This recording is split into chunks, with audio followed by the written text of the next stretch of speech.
en el Imperio Romano, pero por divina providencia, no hay que verlo esto como racismo, los que hablamos una lengua latina somos romanos, mezclados con todas las razas que tú quieras, pero prevaleció la lengua que hablamos. El que me diga que no es romano, no me lo diga en una lengua latina, dímelo en tu lengua indígena y te lo creo. Pero fuiste asumido como cultura en la civilización cristiana. Es la iglesia romana con un destino universal. Las iglesias nacionales no. Los malabares se dedican únicamente a los malabares. Los malancares se dedican únicamente a los malancares. Los coptos únicamente a los coptos. Los sirios únicamente a los sirios. El patriarca es mi compañero, Johan Junan. Fuimos ordenados juntos el mismo día, 27 de marzo del 71. Ellos únicamente a su nación. Los bizantinos igual. El patriarca de Constantinopla es Nueva Roma, Ahí hay algo, todos los bizantinos, o sea, los rusos, los griegos, las diferentes iglesias autocéfalas, que ellos mismos se dicen autónomas, independientes, no son independientes. Es la Nueva Roma, fundada sobre el sepulcro de San Andrés, que ya fue regresado por la Santa Sede a su lugar, que es Bizancio, que es Constantinopla, que es Estambul. Es la Nueva Roma, pero es Roma. De manera que lo romano es inherente a la Iglesia Universal. ¿Por qué? Por la historia. Lo repito, Jesucristo podía haberse encarnado en China, en Japón, en México, en Perú, en cualquier lugar, pero quiso, en su providencia, preparar la humanidad a través de muchos imperios sucesivos. Si vemos el profeta Daniel, ahí trae esas profecías alegóricas, pero hermosísimas, ¿verdad? El culmen fue el Imperio Romano, que no se acaba, ni se acabará. El Papa es el sumo pontífice, y pontífice es una nomenclatura romana, pagana en origen, sí. Nosotros le decimos Santo Padre, el Papa, pero la palabra sumo pontífice indica el rey de Roma. El oficio de sumo pontífice estaba unido con el rey de Roma, y después se separa un poco en tiempos de la República, cuando Junio Bruto expulsa a los reyes, a Tarquinio el Soberbio, e inicia la época de los cónsules, la República Romana, pero esa es un periodo breve. Termina con el asesinato de Julio César y la última guerra civil de inicio, de gestación, y el triunfo, lo repito, de Octaviano Augusto. Entonces ya los mareé con esta conferencia de inicio de Roma, pero era para responder. Vamos a ver. Brenda Vera nos pregunta: Monseñor, ¿nos puede explicar algo del 31 de octubre? ¿Cómo no? Con mucho gusto. Repito algo que ya me habrán escuchado alguna vez, ¿no? La pepena en México y en algunos lugares de América Latina significa el término de la recolección de los frutos, el fin de la cosecha. Cuando ya el dueño de un predio, de un campo, recogió todos los frutos, lo que queda, que siempre queda mucho, es para la viuda, el extranjero y el huérfano. Que en Halloween, que echó a perder esta obra de misericordia, esta obra de caridad, que encontramos en el libro de Ruth, va Ruth recogiendo las espigas que quedaban detrás de los segadores, que encontramos en la ley de Moisés, en el Deuteronomio, que dice: deja ese racimo de uva déjalo para la viuda, para el extranjero, para el huérfano. En Halloween, la viuda se transformó en una bruja, el extranjero en un vampiro, en un demonio, y el niño, en ese niño disfrazado que pide dulces, y se mezcló con ritos paganos. El origen de Halloween es en el Antiguo Testamento, algo de misericordia, de caridad. En el cielo está el Padre, el Hijo y el Espíritu Santo. En la tierra está el extranjero, la viuda y el huérfano. La Trinidad terrena. Si tú los amas y los quieres y les das, al día siguiente es la fiesta del cielo, de Todos Santos. Y viene el día 2 de noviembre, la fiesta de los difuntos. Te vas a morir. Y el juicio va a ser muy sencillo. Capítulo 25 de San Mateo. Tuve hambre, me diste de comer. Tuve sed, me diste de beber. Estuve desnudo, me vestiste. Estuve enfermo, me visitaste. Estuve en la cárcel, me ayudaste. Fui peregrino, fui extranjero, fui ilegal, fui migrante. ¿Me ayudaste o no? Lo que le hagas a esos, me lo haces a mí. Entonces, ese es el origen bueno de Halloween. La palabra significa víspera santa, noche santa, víspera de Todos Santos. Y permítame un paréntesis, hoy es la fiesta de los santos coronados, hoy es 8 de noviembre. En esta región, que es el último rincón políticamente actual, ¿no? Porque antes era mucho más arriba. México en 1847 perdió la guerra contra Estados Unidos por traiciones, y perdimos la mitad de nuestra patria. Y entonces ahorita el último pedacito de América Latina políticamente es mi ciudad, Tijuana, Baja California. Al norte está Estados Unidos y al oeste está el Océano Pacífico.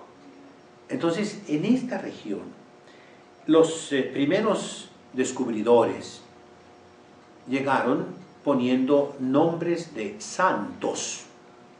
Normalmente ponían el nombre de la fiesta que caía. Por ejemplo, Veracruz fue el día de la Santa Cruz, de la verdadera cruz, ¿verdad? Y así los nombres indígenas, encontramos en Tlaxcala, por ejemplo, es uno de los primeros lugares evangelizados en México, Santa Ana Chautempan, perdón, es en Puebla, ¿no? Y se ponía el nombre de un santo y el nombre indígena, San Pedro Tlaquepaque. Pero acá, donde no había conocimiento de esas lenguas, ni una cultura, hablo de cultura, todavía no podemos hablar de civilización, muy desarrollada, que era la Baja California, estaban en la época de la piedra, todavía no se descubrían aquí, pues el uso, digamos, de lo que pudiéramos llamar la época del cobre, del bronce, del hierro, estaba en ciernes apenas, ¿verdad? Aquí llegaron el día 1 de noviembre, día de Todos Santos, y bautizaron la ciudad de Ensenada, Ensenada de Todos Santos. Luego, el día 4 de noviembre subieron más al norte y hay el mirador, una bahía, Salsipuedes, que se llama San Carlos Borromeo. Luego, el día de hoy, el 8, descubren las islas que se llaman Coronado. Algunos dicen, se les pusieron así por un explorador, di lo que gustes, permíteme terminar. De aquí procedieron más al norte y llegaron a una bahía enorme, inmensa, San Diego, que se celebra el 13 de noviembre. Entonces tenemos 1 de noviembre, Todos Santos, 4 de noviembre, San Carlos, 8 de noviembre, Islas Coronado, 13 de noviembre, San Diego. Explícamelo de otra manera, por favor. Haz la lucha, a ver cómo puedes explicarlo, ¿verdad? Bueno, volviendo acá, pues, somos romanos.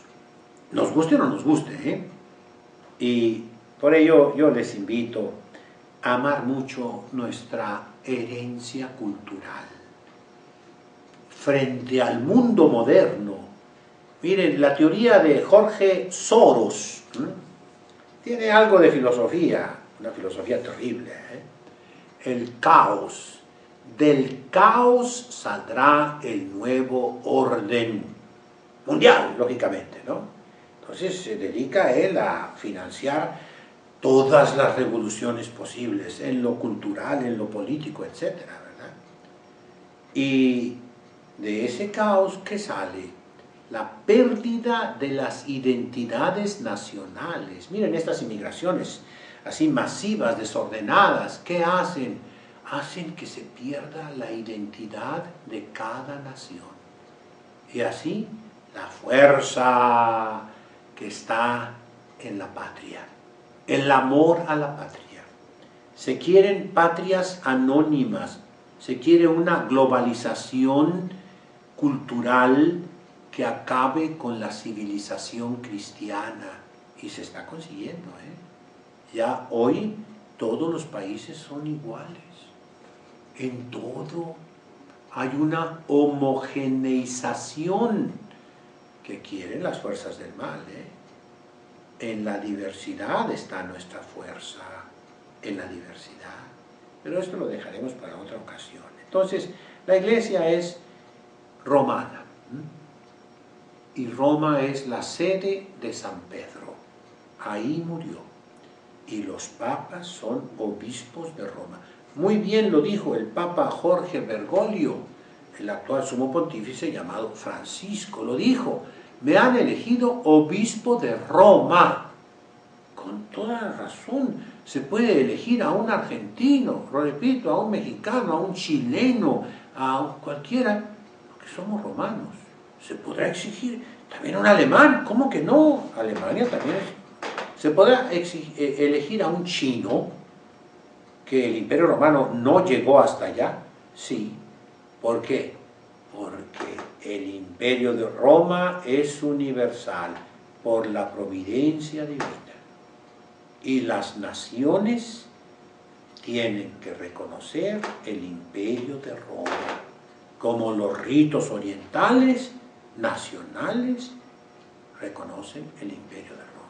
Aunque sean cismáticos, aunque estén separados de Roma, aunque discutan lo que significa ese primado, pero lo tienen que admitir. Y es históricamente un hecho. Entonces, un día hablaremos un poco más de esto.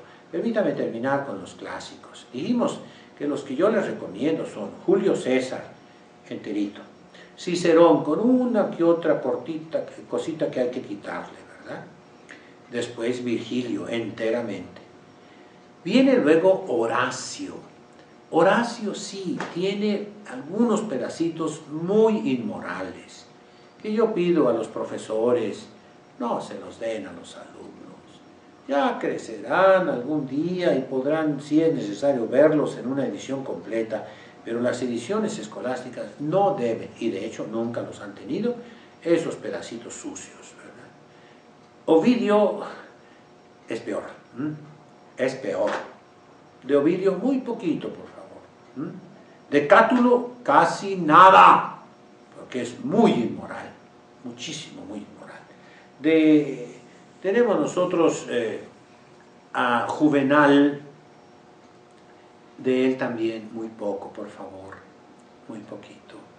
Y así podría seguir con otros autores, ¿no? Tito Livio, completito. Tácito, completito, son historiadores. Pero ahí le paro. Ojalá que aquellos que me entiendan en esto, perdón que les diga así, ¿verdad? Aquellos a quienes pues les guste todas estas cosas, sean misericordiosos, como pide el Papa Francisco, con la juventud. No los eches a perder con lo que echó a perder al Imperio Romano, la inmoralidad. Y vino el castigo de Dios. Últimamente esa frase equivocadísima, Dios no castiga, anda muy en boga, muy en boga. En Italia, en todas partes, Dios no castiga, Dios no castiga. Dios sí castiga, hijos. Te acabo de citar el capítulo 25 de San Mateo. ¿Cómo dice? Váyanse al infierno, malditos de mi Padre, al infierno preparado para ustedes y para el demonio y sus secuaces, porque tuve hambre, no me disteis de comer. ¿Eso es castigo o no es castigo? ¡Claro que es castigo! Lean los profetas del Antiguo Testamento. Miren simplemente el libro de los jueces. Es un ir y venir. El pueblo de Dios se porta bien y le va bien. Se porta mal y Dios le manda el castigo. Con los idumeos, con los amonitas, con los filisteos, etc. Dios sí castiga por nuestro bien. Y Dios es el dueño del cielo y de la tierra. ¿Quién dice que Dios no castiga? El que no tiene fe, el que no cree en Dios, el que piensa que Dios es una fuerza anónima que no entiende nada. No, Dios sí castiga, porque somos sus hijos, y castiga al género humano. Más aún, nos va a castigar muy duro, nos va a castigar muy duro, porque los pecados... Miren ustedes el libro de Jonás, Vallejí de Bar Yahvé el Adonai, perdón, el Joná ben Amitai lemor, y fue la palabra de Dios a Jonás, hijo de Amitai, diciéndole, ¿no? Dice, Kum lech leir hagedolá, levántate, ve a la ciudad grande, a Nínive, ¿no? Porque sus pecados han subido terriblemente y la voy a destruir dentro de 40 días. Y fue Jonás, rebelde, que no quería ir, y se lo tragó una ballena hasta que lo escupió allá. Y la gente se arrepintió, y entonces Dios se arrepintió del castigo que les iba a dar y no los destruyó. Nínive es Mosul, la ciudad destruida por el ISIS, por el Estado Islámico, y en estos días está ahí la batalla. No he visto las noticias, pero creo que ya casi está reconquistada, en tiempo de las elecciones norteamericanas, ¿verdad? En fin, simplemente les digo, Dios sí castiga, y castiga duro. Por eso, portémonos bien. Eso vale para toda la humanidad. Bueno, el Halloween actualmente está echado a perder. No lo celebren. No se disfracen de demonios, de brujas. No y no y no. Porque eso es llamar al demonio. El demonio existe. Claro que existe. Y anda como león rugiente buscando a quien devorar. Y si a los niños inocentes tú los disfrazas de demonios, estás invocando al demonio para que venga sobre tus hijos. Ya el mundo está muy echado a perder. No lo eches a perder tú. Las fiestas de disfraces, miren, son como la fiesta del carnaval, que fue cristiana en cierto modo, antes del miércoles de ceniza, antes de esos 40 días de penitencia de no comer carne. El último día que podías comer carne era el martes de carnaval. Pero se echó a perder el carnaval, y basta ver Brasil y las ciudades costeñas, tropicales. Cuánta inmoralidad, cuántos excesos, cuánto pecado se hace. Eso no es cristiano. No, y un cristiano no debe celebrar el carnaval. Y es lo mismo con Halloween. Y yo les repito, los orígenes fueron cristianos. Y hace todavía 30 años no estaba tan mal. Pero ahora yo les digo, y corrijo mi predicación de hace 30 años, ahora les digo, no y no por ningún motivo. No celebren el Halloween. Celebren el Día de Todos Santos. Y mucho menos los altares de muertos, mucho menos. Porque eso tampoco es cristiano. Eso es pagano. ¿Cómo se celebra el Día de los Muertos? Confesándote y comulgando, yendo a misa, yendo a visitar en el cementerio, pero no comiendo en los cementerios, no llevándoles ofrendas supersticiosas, no con los altares de muertos que los gobiernos de la tierra quieren poner como lo mejor. No, hijos. Celébralo como manda la Santa Madre Iglesia Católica, asistiendo a misa por ellos, mandando decir misas por ellos, orando por ellos, confesándote y comulgando por ellos, porque sobre todo si son tus padres, al cielo no entran si no los pones en regla. Mándenos su bendición al final del programa con mucho gusto. Vanessa Durazo: Monseñor, gracias por todos sus conocimientos tan magníficos, que Diosito los siga bendiciendo como lo ha hecho. Gracias. Santiago Frías: felicidades por tan bonita enseñanza. Bueno, pues hoy me dediqué más a esto que pudiéramos llamar más cultural, pero es necesario para entender el tema que les estoy preparando. La Iglesia romana, la Iglesia católica, fue una sola, hasta el siglo IX, donde viene un patriarca de Constantinopla y hace el cisma de los griegos, de los bizantinos. En el siglo XVI vienen los protestantes, sacerdotes que hicieron mucho daño, Martín Lutero y Juan Calvino. Y después viene el rey Enrique VIII en Inglaterra, que separa todo ese país de la Iglesia. ¿Cuál es la verdadera Iglesia? La legítima religión cristiana. ¿Cuál es? Porque todo hombre está obligado a abrazar la verdadera Iglesia bajo pena de condenación eterna. Una vez que conocen ciertamente las razones de su origen divino, la tienen que abrazar. Y el catolicismo es la única religión verdadera. Esto lo vamos a demostrar poco a poquito. Por hoy es todo, les mando la bendición y termino pidiendo ayuda, dinero, si alguno puede ayudarnos para seguir esta obra tan hermosa de formación de las religiosas y también este programa. Y agradezco a los bienhechores que me dieron algo y algo que Dios les dé el 100 por 1, gracias. Y sigo invitando a las muchachas a que se hagan religiosas con nosotros. Benedicat vos omnipotens Deus, Pater et Filius Spiritus Sanctus. Amén. Muy buenas.